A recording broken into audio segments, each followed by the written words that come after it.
So first of all, we are all discussing mirrors optics. Mirrors कर दिया हमने refraction भी कर दिया, but for the sake of everyone एक क्विक रिकैप करेंगे, वेरी वेरी क्विक, ठीक है। Will start with the first point here, बहुत जल्दी जल्दी करेंगे, ठीक है। मिरर फॉर्मूला क्या बताता है? Mirror formula tells us about relation between image distance, object distance and the focus.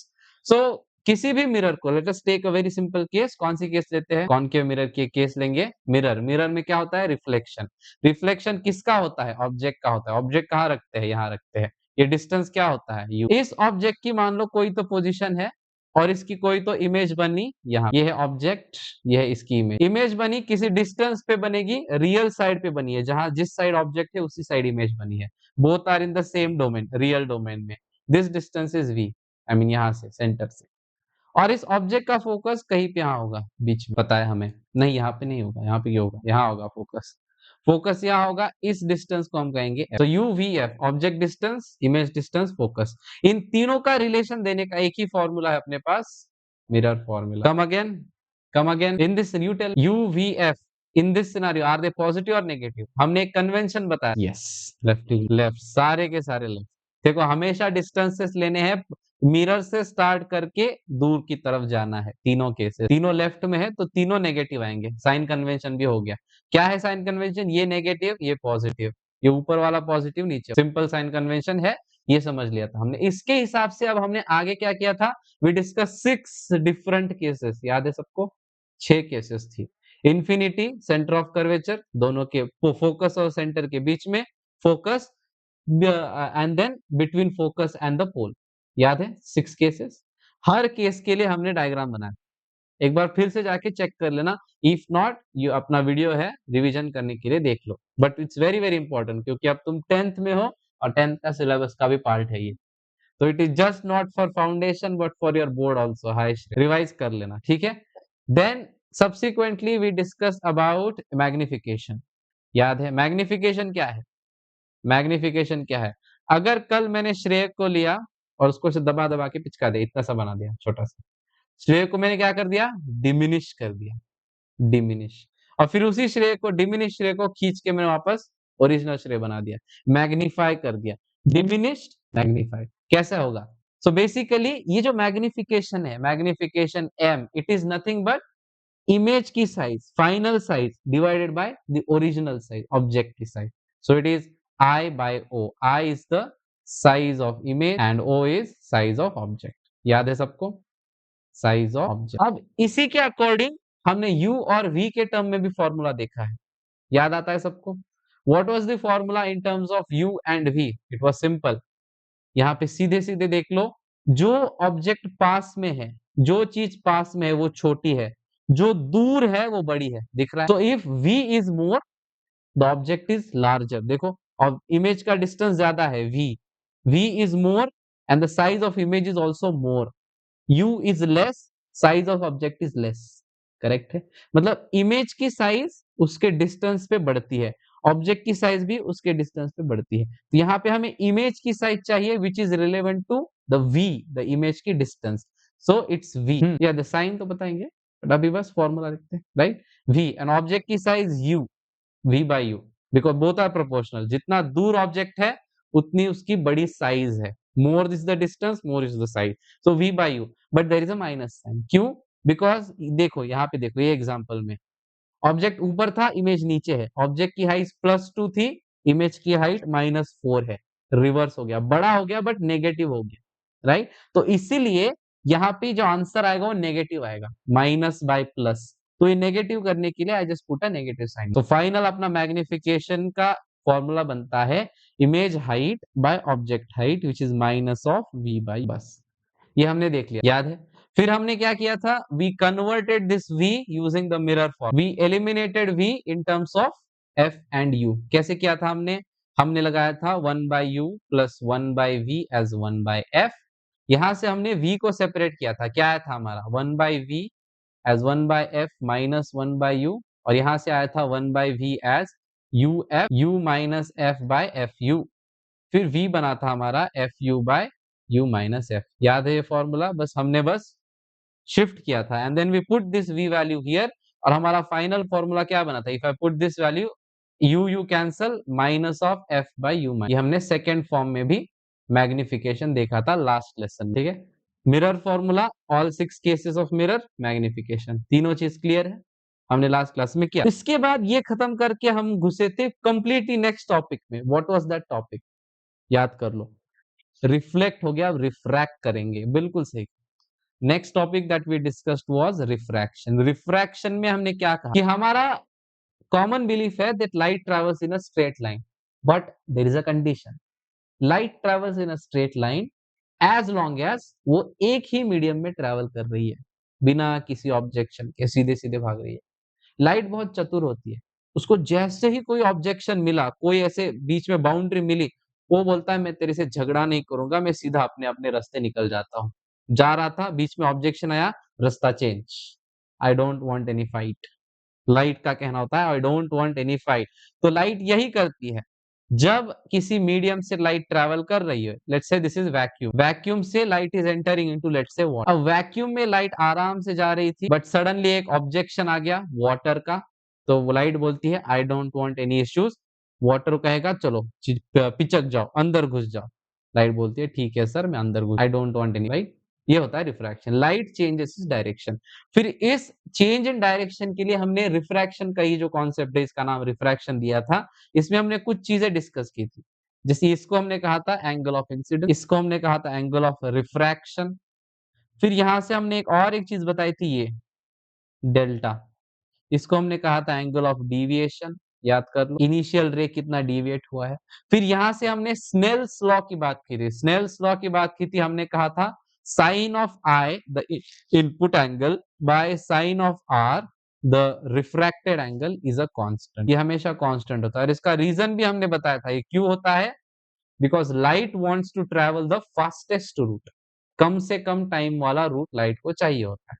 फिर वहां से हमने ये डिराइव किया था स्नेल्स लॉ, इसको नाम दिया था हमने स्नेल लॉ, याद है सब। फिर स्नेल्स लॉ का हमने आगे जाके फाइनल फॉर्म लिखा था, which is sine I by sine are is equal to mu two by mu one. फिर ये म्यू नाम का जो नया सा विचित्र चीज दिख रहा है, ऑड सा भयंकर जैसा चीज दिख रहा है, इसको हमने क्या कहा था, what do we call it, refractive in, refractive in. Refractive index क्या बोलता है कि कितना लाइट को अंदर दबाना है या बाहर खींचना है। जितना ज्यादा रिफ्रैक्टिव इंडेक्स होगा उतना ज्यादा लाइट मूव करेगी, सीधा जा रही थी, ज्यादा रिफ्रैक्टिव इंडेक्स आया, अंदर ज्यादा घुसेगी, कम रिफ्रैक्टिव इंडेक्स आया, थोड़ा सा अंदर घुसेगी, बस ज्यादा आया तो बहुत ज्यादा है ना।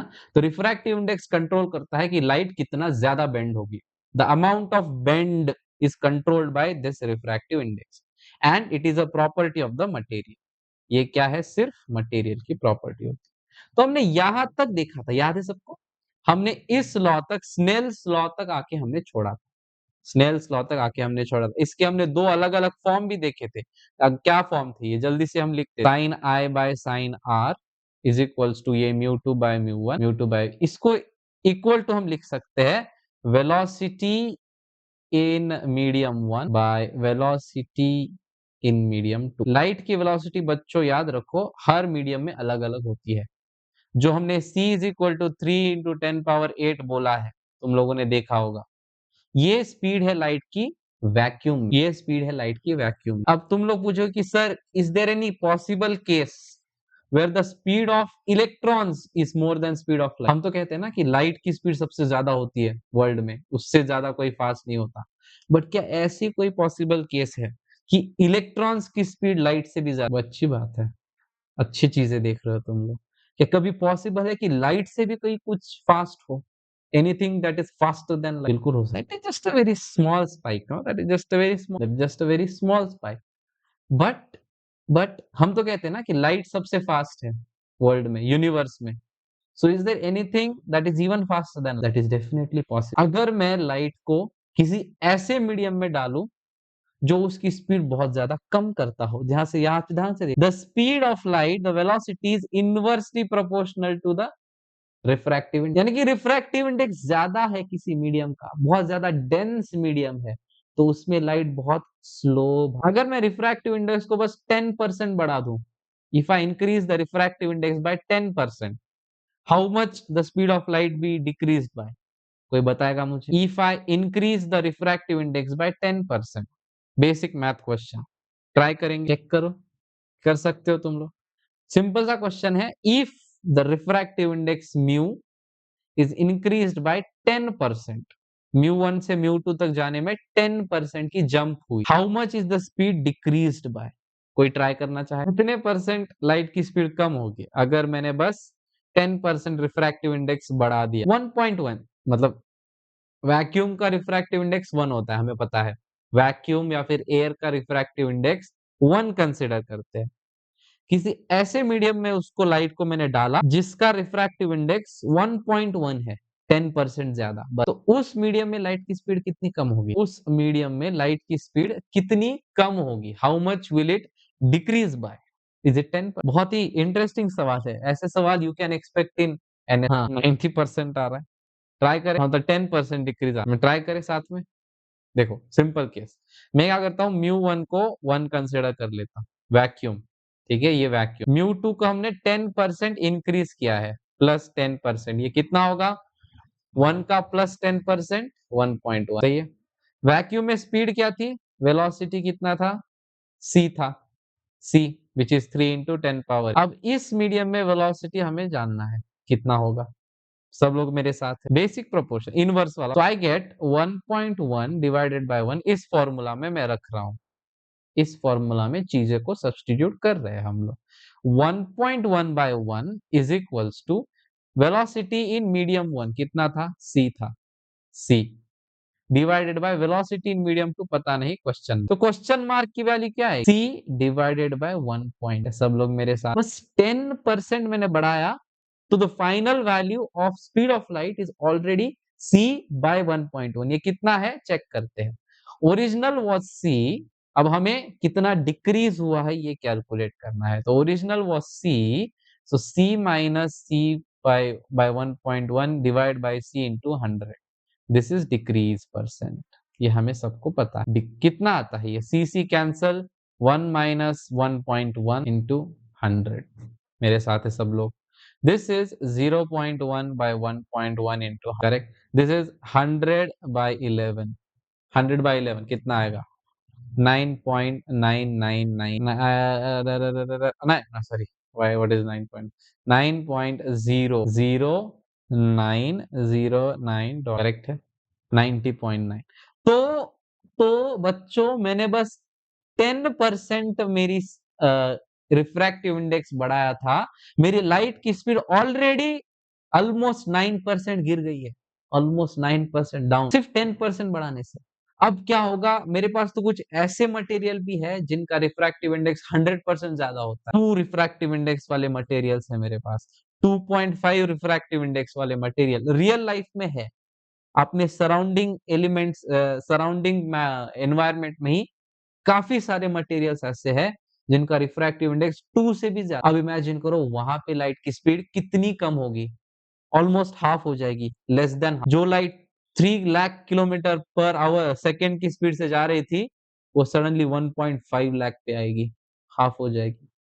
I mean it is still अपने पहुंच से दूर है, अपनी बात ही नहीं करनी, 1.5 लाख इज ऑल्सो अपने पहुंच से बाहर, but it is less than electron की, यानी कि if the light enters a denser medium, उसकी स्पीड कम हो जाएगी इलेक्ट्रॉन से भी। क्या ये बात हमारे दिमाग में आ रहा है? तो in certain cases even normal electrons और waves are faster than speed of light. In जब हम मीडियम, बात सही है सबको? क्या सबके दिमाग में घुस रही है बात? तो हमारा second form of refract Snell's law will be sin I by sin R is equals to velocity in medium 1 by velocity in medium 2, v1 by v, correct। now velocity को हम कैसे लिखते हैं? velocity is frequency times wavelength, frequency times wavelength। क्या ये formula हमें पता है? हमने वेव्स के चैप्टर में ये पढ़ा, velocity of a wave, speed of wave is frequency into the wavelength of the wave, पता है सबको? अब एक चीज यहाँ पे नोट करेंगे, किसी भी मीडियम में, ये मीडियम 1 था, ये मीडियम 2 है, दोनों भी मीडियम में लाइट की फ्रीक्वेंसी कभी चेंज नहीं होती। The frequency mu is independent of medium. किसी भी मीडियम में जाओ तुम्हारी फ्रीक्वेंसी कभी चेंज नहीं होगी, इसलिए मैंने म्यू को सेम लिखा है दोनों केसेस में।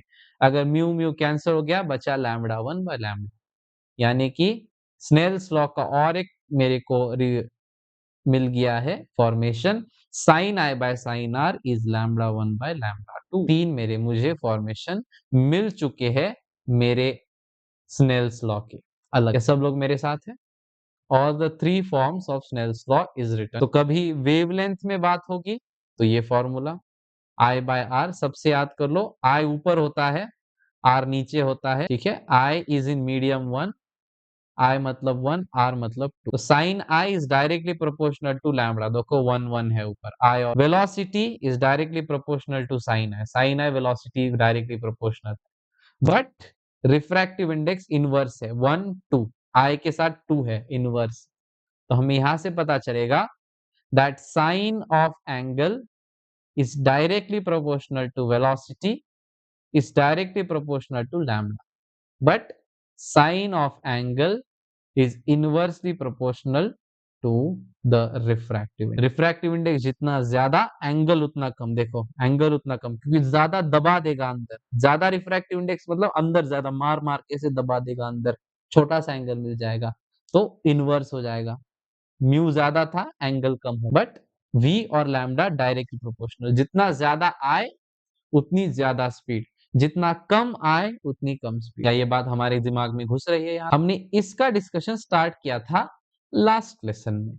लास्ट लेसन में हमने यहां तक देखा था। क्या सब लोग मेरे साथ हैं? रिफ्रैक्शन के लॉज और इंपॉर्टेंटली स्नेल्स लॉ हमने देखा था। एक प्रॉब्लम करेंगे ताकि हमारे पुराने कॉन्सेप्ट रिवाइज हो जाए, याद हो जाए। प्रॉब्लम देता हूं, साथ में करेंगे। पहले मैं तुमसे पूछूंगा, ट्राई कर। प्रॉब्लम है अपने पास। क्वेश्चन है, if wavelength of light in glass is 7300 unit, then find the wavelength in what. ठीक है, और यहाँ पे हमें कुछ इंफॉर्मेशन दी है क्वेश्चन में। The mu value of water is 4/3, mu value of glass is 3/। बहुत ही सिंपल क्वेश्चन है। ऊपर दिए हुए फॉर्मूलाज का सिंपल इस्तेमाल करके हमें ये फाइंड आउट करना। ट्राई करो क्वेश्चन, ट्राई करो। अगर वीडियो ऑफ है तो भी कोई दिक्कत नहीं, आज ट्राई करो। बट क्वेश्चन बहुत ही सिंपल कॉन्सेप्ट का ये क्वेश्चन है। वेवलेंथ ऑफ लाइट जल्दी से बताओ वाटर में। बैलेंस 30 सेकंड में कौन करके दिखाएगा? चलो चैलेंज किया था बस रिवीजन के लिए। पुराना आंसर मत बताओ, मैं वैल्यू चेंज कर दूंगा। देखो मैं वैल्यू चेंज करता हूँ यहाँ पे, ठीक है। ग्लास की जगह इन सम मटेरियल इस दिस मच, यहाँ पे सम मटेरियल m और इसकी वैल्यू है 8/7। अब करो, बहुत ही सिंपल क्वेश्चन, डायरेक्ट फॉर्मूला आ जाएगा 2 सेकंड के अंदर। एक क्वेश्चन करने के बाद एक वीडियो दिखाया जाएगा मस्त प्यारा सा। तो 6/7 करो, कैलकुलेशन करो बच्चे, कैलकुलेशन करो। चलो कितना कितना कितना 6170 कितना आ रहा है? देखिए साथ में देखिए। चलो हाँ करो जल्दी से करो। मैं चाहता हूँ कि आज हम कुछ क्वेश्चंस भी ट्राई करें एंड में अपने फॉर्मेट में, पीडीएफ वाले। 6171 सेम आ रहा है, 6171 आ रहा है, देखिए। चलो सबका सेम आ रहा है। चलो जल्दी से देखते हैं इसका अप्रोच कैसा होगा। बस अप्रोच इतना सिंपल है, दो अलग अलग केसेस को साथ में लो। अपने केसेस है sine I by sine are is μ2 by μ1 which is sine I by sine I is also equal to lambda 1 by lambda. ये तो हमें पता है, यानी कि लैम्बडा और म्यू इनवर्स होने चाहिए। Lambda 1 μ1 is equals to lambda 2 μ2। बात खत्म। फर्स्ट मटेरियल लैम्बडा इज 7200, उसका वेवलेंथ दिया है, म्यू वैल्यू इज 8/7, 7200 इंटू 8/7, ये वैल्यू किसके बराबर होगी? फर्स्ट मटेरियल का म्यू, वाटर का म्यू 4/3, वाटर का लैम्बडा हमें नहीं पता। चलो ये यहाँ पे 2 3 2 6, यानी कि ये 4 8 cancel, 3 into 2 6, 6/7, lambda 2 was 7200 into 6/7। कितना है बच्चों वैल्यू? 6107 यूनिट। 6170 617। बहुत ही सिंपल आ गया है हमारे सबको। सब लोग साथ में है यहाँ, कोई दिक्कत नहीं होगी ना? Very good. आगे बढ़ते हैं फिर। यहाँ तक हमें पता है, हमने स्नेल्स लॉ का काफ़ी अच्छे तरीके से इस्तेमाल करना सीख लिया है। अब आगे बढ़ने से पहले मैं तुम लोगों को एक छोटा-सा वीडियो क्लिप दिखाना चाहूँगा, ठीक है? देखोगे साथ में? आओ, मैं यहाँ पे ये वीडियो क्लिप प्ले करता हूँ, इस टैब पे मेरे साथ देखो सब, मेरे साथ है सब लोग? प्ले करूँ मैं इसको? देखो, देखा हमने, खासकर यहाँ पे देखेंगे, यहाँ पे ये फ्रेम, अरे ये फ्रेम, इस फ्रेम को ज़रा गौर से देखो, क्या-क्या दिख रहा है हमें? चलो मुझे अपना-अपना ऑब्जर्वेशन बताओ on this particular image, what do you think? क्या फील हो ठीक है? ठीक है, वन ऑब्जर्वेशन बोल रहा है कि पैरेलल आ रहा है। रे तुम बताओ what do you feel about this image? प्यारी दिख रही है सर, पैरेलल दिख रहे थे और थोड़ा-सा हाँ, ये तो दिख रहा है मुझे। Yes, yes I can see that. I agree with you. देखो ये एक्स्ट्रा ग्रीन लाइट इधर, यहाँ पे कुछ तो एक्स्ट्रा डॉट्स आ रहे हैं अंदर, है ना? दिख रहा है मुझे। Yes, yes, yes. That's a valid point, definitely valid point. और क्या लगता है? Soham, are you able to see the screen? तुम्हें क्या लगता है? Good, good. मतलब अगर मैं इसको थोड़ा ऐसे एक्सटेंड करूँ यहाँ पे, तो थोड़ा गैप है दोनों के बीच में, but they are parallel is what we feel, right? Correct? Reflection ये वाला, सेकंड वाला, ये वाला। अच्छा मतलब पहले केस में जितना अंदर घुसा था, सेकंड में उतना ही बाहर जा is that what you are saying? Draw करके दिखाओ, चलो ड्रॉ। तो जब तक वेदांत ड्रॉ कर रहा है, एक बात तो सबने मान ली कि पैरेलल जा रहा है। मतलब एक बंदे ने जितना उसको अंदर मारा था ऐसे, दूसरे ने उतना ही उसको बाहर खोल दिया, है ना? ये देखो, इसको यहाँ से यहाँ जाते वक़्त अंदर मारा गया है इसको। ये ग्रीन लाइट को यहाँ से मारा गया है और उसी टाइम पे उतना ही इसको खोला गया है। जितना मारा था उतना ही, राइट? वेदांत क्या बोल रहा है? Yes, yes. कुछ तो ऐसे ही, करेक्ट, करेक्ट। जितना मारा गया था उतना खोला गया है। एक बात सही है। अब ये क्यों correct? Why is this correct? Mathematically क्यों करेक्ट है? अगर इंट्यूशन से देखा जाए तो कॉमन सेंस है कि सर पहले केस में लाइट एयर से पास हो रही थी, फाइनल केस में भी लाइट एयर से ही निकल रही है, तो उसमें सडन कोई गैप तो होना नहीं। अगर मैं उस प्रिज्म के ऊपर एक कोई तो काला कपड़ा रख दूं, if I keep a black pepper on prism, कोई तो मुझे तो पता नहीं है ना कि अंदर प्रिज्म है या क्या है। मुझे बस दिख रहा है कि एक लाइट जा रही है और बाहर से दूसरी लाइट आ रही है। वो सडनली दोनों लाइट एक ही मीडियम में है, एयर में है, पहली और फाइनल। तो सडनली ड्रिफ्ट क्यों करेगी? सडनली स्विच क्यों होगी डायरेक्शन? नहीं होनी चाहिए। इंट्यूशन कहता है कि दोनों एक ही दिशा में होनी चाहिए। भले ही एक लाइन में हो या पैरेलल हो, but they should be in the same direction because both are in the same medium. But अब मैथमेटिकल इसको हम कैसे देखें? How do we think about it mathematically? याद करेंगे रिफ्रैक्शन के लॉज 2 बार, पहले पॉइंट पे, दूसरे पॉइंट पे। शुरू करते हैं इस चीज का डिस्कशन। मेरे साथ है सब लोग? इज एवरीवन विथ मी सो फार? चलिए, तो अब पॉइंट डालो बच्चों। सोहम का नेटवर्क का इशू है आज, क्या करें? तो बच्चों पॉइंट डालेंगे अभी। Refraction through a glass slab, याद करो, reflection through a glass slab. और एक पॉइंट, हाँ श्रेय तुम बोल रहे थे ना कि सर थोड़ा सा रिफ्लेक्शन भी दिख रहा है मुझे, स्कैटरिंग दिख रहा है। ऑब्वियस है, ग्लास की एक प्रॉपर्टी है, ग्लास रिफ्लेक्ट भी करता है। मिरर इज तो रिफ्रैक्शन के साथ थोड़ा थोड़ा रिफ्लेक्शन भी हो, दोनों चीजें साथ में हो रही है। क्योंकि एक एक वैलिड पॉइंट यहाँ पे, एक वैलिड पॉइंट, पहली चीज जो लाइट रिफ्लेक्ट होके आ रही है, that's not a single ray, that's a cluster of rays, infinitely big cluster of rays, जो तुम सनलाइट दे तो एक साथ बिलियंस ऑफ रेज रिफ्लेक्ट और रिफ्रैक्ट हो रही है। तो जब तुम्हारे विंडो से अंदर आएगी लाइट, तो एक नहीं काफी सारे रेज एक साथ अंदर आएंगे और उसमें से हाँ लेजर पॉइंटर ना, लेजर पॉइंटर कह रहे हो, 2 पॉइंट्स दिखे कहाँ पे, एक बाहर एक अंदर। हाँ, विंडो वॉल पे 2 पॉइंट्स दिख रहे थे। हो सकता है, बिल्कुल हो सकता है, क्यों नहीं होगा? बिकॉज़ इफ यू सी, जब रिफ्लेक्शन होगा, एक विंडो की ये लेयर रिफ्लेक्ट करेगी और एक पीछे वाली लेयर रिफ्लेक्ट करेगी, 2 पॉइंट, है ना? है ना? तुमको वो पहले जस्ट दिखा देता हूँ, ये देखो, ये तुम्हारा विंडो ऐसा है, ये तुम्हारा लेज़र कुछ ऐसा था, पहला रिफ्लेक्शन ये होगा, अरे! पहला रिफ्लेक्शन बच्चे ये होगा। कुछ लाइट विंडो के अंदर पास होगी, कुछ एनर्जी, जो बची-कुची एनर्जी है, वो यहाँ से ऐसे पास होगी। अब ये दूसरा रिफ्लेक्शन यहाँ और ये 2 पॉइंट बनेंगे, बन गए ना? बहुत ही प्यारा खेल खेलती है लाइट। चलो वापस आते हैं।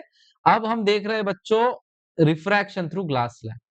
अब ग्लास स्लैब कैसा होगा? ऑब्वियसली हम एक रेक्टेंगुलर ग्लास स्लैब बनाएंगे सिंपलेस्ट फॉर्म का। तो मैंने यहाँ पे इस तरीके से मान लो एक डब्बा बना दिया ग्लास का। ये क्या है? अब जो ग्लास है इसका कुछ रिफ्रैक्टिव इंडेक्स होगा म्यू। पिछले ही प्रॉब्लम में आई थिंक हमने लिया था ग्लास का, आई थिंक क्या था वो 3/2, है ना? मैं चेंज कर दिया 8/7, 3/2 था। तो ऐसे ही यहाँ पे कुछ तो रिफ्रैक्टिव इंडेक्स म्यू। अब फर्स्ट लाइट आ रही थी, जैसे वहां पे हमने उसको लेजर लाइट को ऐसे पॉइंट किया था राइट बाहर से, तो फर्स्ट लेजर लाइट आई थी कुछ ऐसे। अब ये मीडियम कौन सा है बच्चों? एयर या फिर vacuum, doesn't matter, air vacuum, है ना? दिस एंगल, इसको क्या बोलेंगे हम? क्या बोलेंगे हम इस एंगल को? क्या कहेंगे हम इस एंगल को? सोचो जरा जल्दी बताओ, क्या कहेंगे हम इस एंगल को? ये वाला angle incidence angle, no, angle of incidence, simple. फिर इसी नॉर्मल को थोड़ा सा प्रोजेक्ट करते हैं।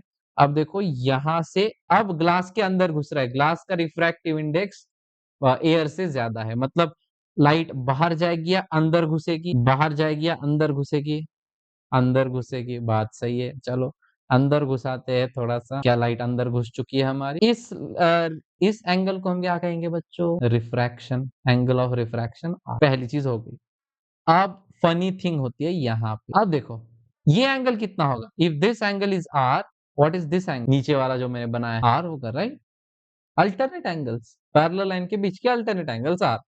अब देखो यहां से ग्लास से वापस एयर में जा रहा है, अब लाइट बाहर जाएगी या फिर से अंदर घुसे? ग्लास से एयर जा रहा है, एयर खुला है, इट्स एन ओपन मीडियम, बाहर जाएगी, बहुत बढ़िया, वापस बाहर जाएगी इस तरीके से। अब इस एंगल को हम कहेंगे ई, ई मतलब एमर्जेंस, एंगल ऑफ एमर्ज, कैसे एमर्ज किया, बाहर कैसे आया, इसको लिखेंगे ई।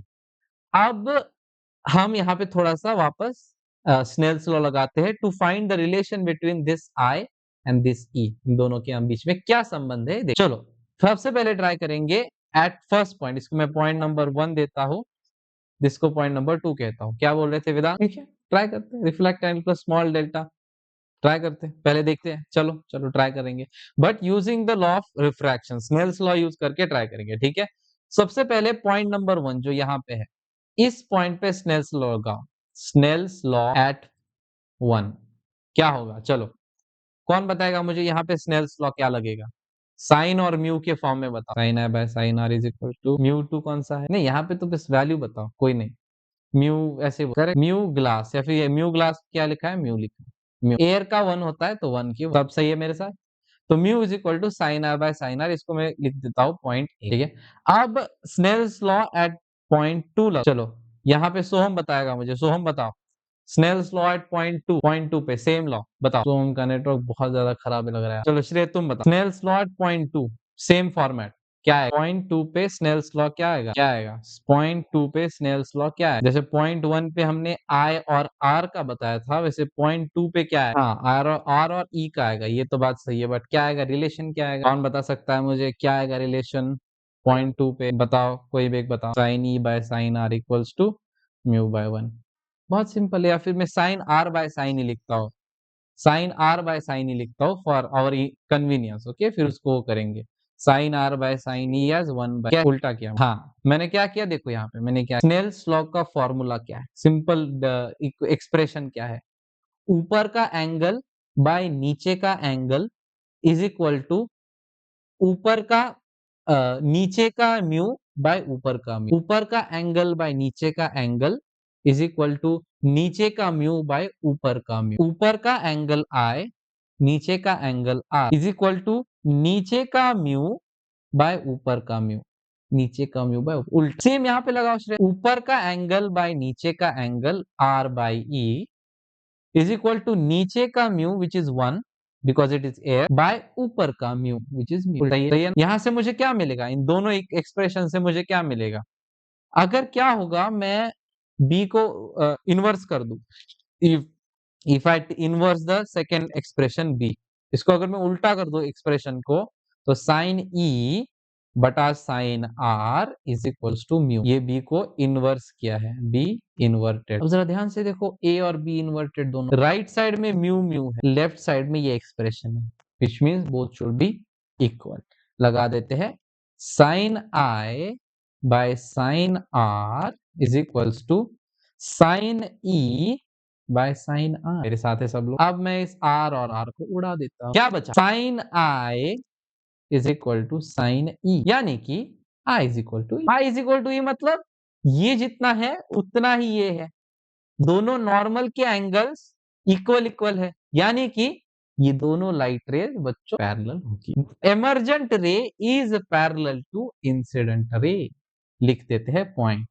इन a glass slab the emergent ray is parallel to incident. ये सबसे इंपॉर्टेंट ऑब्जर्वेशन यहाँ पे अपना होने, एमर्जेंट रे और इंसिडेंट रे दोनों पैरेलल आते हैं। क्या ये मेरे साथ है सब लोग? कोई क्वेश्चन है? एमर्जेंट और इंसिडेंट रे पैरेलल आया है, सब लोगों को पता है।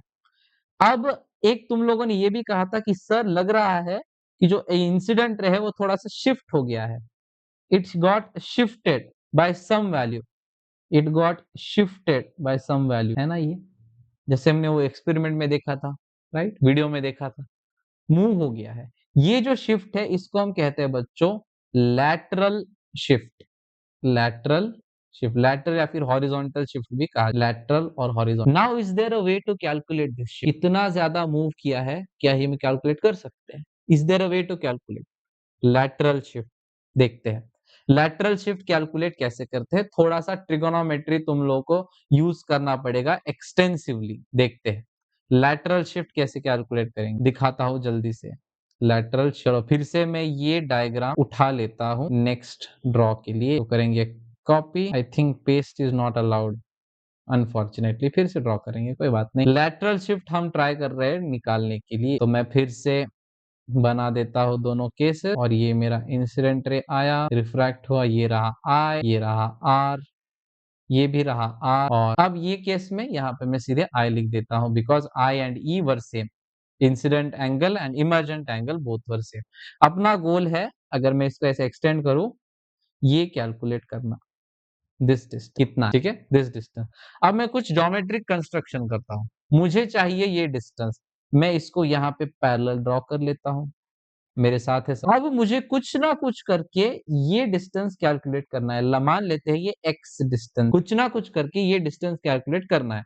मेरे पास क्या क्या है, मुझे क्या क्या पता है, मुझे I पता है, मुझे R पता है, ये दोनों चीजें मुझे पता है, मुझे ये थिकनेस भी पता है। भाई मेरी खुद का ग्लास स्लैब है, मुझे पता होना चाहिए ना कितना बड़ा ग्लास स्लैब है। तो अब मैं इन I, R और T इन तीनों का इस्तेमाल करके x की वैल्यू निकाल सकता हूँ क्या? Can I calculate the value of x using this I, R and T? Try करते हैं। चलो यहाँ पे ये एंगल बताओ, ये एंगल कितना होगा? If this angle is I, this angle is R, this is I minus I में से R हटा दिया, ये 90 डिग्री है मान ले। चलो कुछ पॉइंट्स के नाम दे देते हैं, मान लो ये O है, ये B है, और let's call this point as K, okay, ये पॉइंट A है, ठीक है, ये पॉइंट भी मान लेते हैं सी। अब ट्रायंगल ओ के बी को देखो, ये बीच वाला राइट एंगल ट्रायंगल जो मैं हाईलाइट कर रहा हूं, ओ के बी, ट्रायंगल ओ के बी, इसमें एंगल के 90 डिग्री है, बिल्कुल है, राइट। अब देखो यहाँ पे ओ बी को मान लेते हैं मेरा डिस्टेंस है ओ बी, ये डिस्टेंस ओ बी है, विच इज द डायगोनल। क्या सब लोगों को दिख रहा है ये डायगोनल है, O B is the diagonal, this angle is i minus r. क्या मुझे sine of i minus r निकालने में कोई दिक्कत होगी? Sine of i minus r, sine of this angle, ये एंगल का साइन क्या आएगा?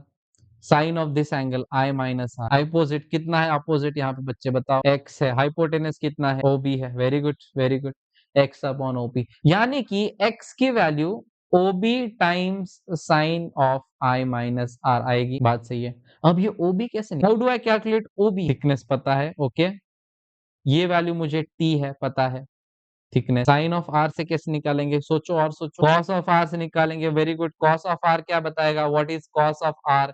इस पॉइंट को मान लेते हैं एन है, let's call this point as N in triangle O N B. हाँ, cos of r, cos of r क्या आएगा जल्दी बताओ? O N upon O B. Very good, O N by O B. O N कितना है? Sine of r से N भी आता ना, ये पता नहीं है हमें, we don't know this value. O N which is t कर सकते, थोड़ा सा ज्यादा लंबा हो जाए, गोल करके खाना पड़ेगा, है ना।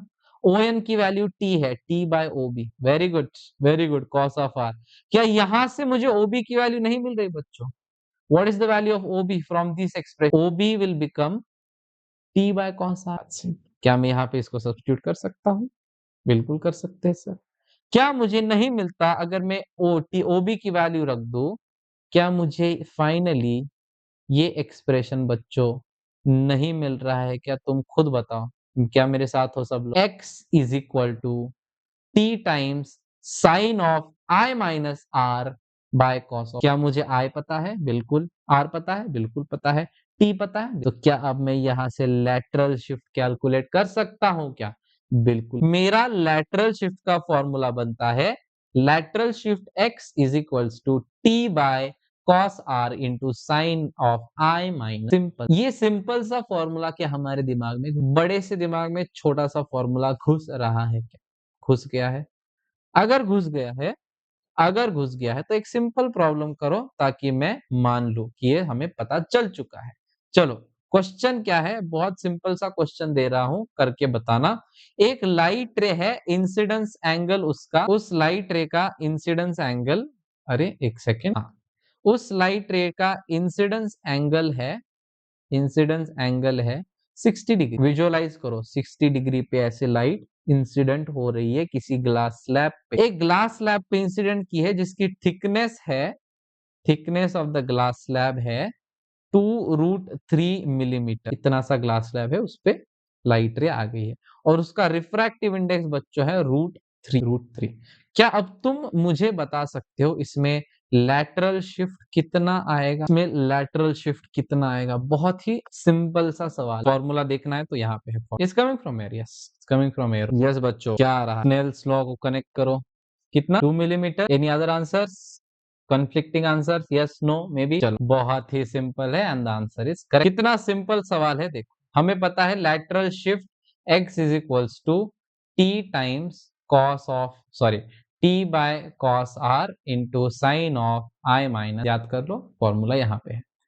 अब हमें यहाँ पे क्या क्या पता है? इंसिडेंस एंगल मतलब आई पता है, टी पता है 2√3 है, पर आर कहाँ है सर?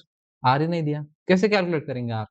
बताओ रे, कैसे कैलकुलेट करेंगे? आर कहां से आएगा? स्नेल्स लॉ से आर आएगा। म्यू दिया है मतलब आर कैलकुलेट कर सकते हैं, हमें पता है mu is equals to sine I by sine r.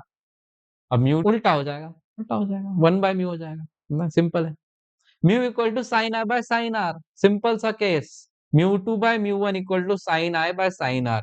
म्यू2 मतलब second medium which is glass, म्यू1 मतलब first medium which is air which is 1। म्यू/1 is equal to sine I by sine r, म्यू2/म्यू1 sign I by sine r, mu equal to sine I by sine r. यहां से मिलता है mu की value दी है बच्चों, कितनी है? √3। √3 equal to sine of 60 degree by sine of r. Sine 60 value अब तक तो पूरी रट लेनी चाहिए value. Sine 60 √3/2 divide by sine r. √3 cancel, sine r इस तरफ, sine are equals to 1, sine r 1/2। किस एंगल का साइन 1/2 होता है? 30 डिग्री का। Are is 30 degree. मिल गया, खत्म, प्रॉब्लम ओवर। फॉर्मूला में लगा दो, टी की वैल्यू कितनी थी? 2√3 into sine of 60 degree minus 30 degree divided by cos of 30 degree. अगर सब रखोगे, sine of 30 degree by cos of 30 degree which is tan 30 degree. tan 30 degree is 1/√3, so 2√3 times 1/√3। √3 cancel हो जाएगा यहाँ पे और फाइनल आंसर इज 2 मिलीमीटर। जो light सीधे आ रही थी वो 2 मिलीमीटर खिसक जाए के बाहर निकलेगी। इतना सा बताता है ये सवाल, बाकी कुछ नहीं है। 2 मिलीमीटर खिसक के यहाँ से वहां चली गई। क्या इस सवाल में कोई कठिनाइयां थी? नहीं होनी चाहिए, बहुत ही सिंपल सा। सही है सब लोग मेरे साथ है यहाँ तक? ठीक है, ऑल गुड, वेरी गुड।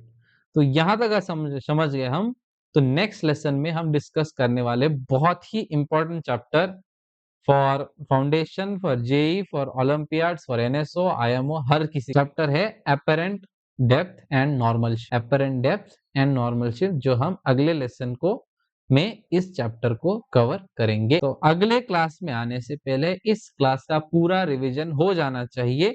मैं after this lesson by end of the day एक 20 क्वेश्चंस की शीट भेजने वाला हूं। एमसीक्यू प्रैक्टिस 20 क्वेश्चंस की शीट आएगी जिसके मुझे सारे वर्क किए हुए चाहिए before Friday. There is no excuse तुम लोगों के पास, ठीक है? ये क्लास का वीडियो भी आज रात तक अपलोड हो जाएगा, आराम से देख लेना जिसको भी रिवाइज करना है। पिछले वीडियोस है वो भी देख सकते हो। ठीक है, ऑलराइट बच्चों, विद दिस आज का हमारा ये क्लास खत्म हुआ। किसी को एक सवाल है, डाउट है तो पूछ सकते हैं, वरना we can end the session. All good, alright, चलो प्यारे बच्चों, थैंक यू वेरी मच। मिलते हैं अगले लेसन में on Friday, which is day after tomorrow. Good night, शबा खैर, अच्छे से ख्याल रखना खुद का। Bye bye bye, thank you. करके आना रे पढ़ाई।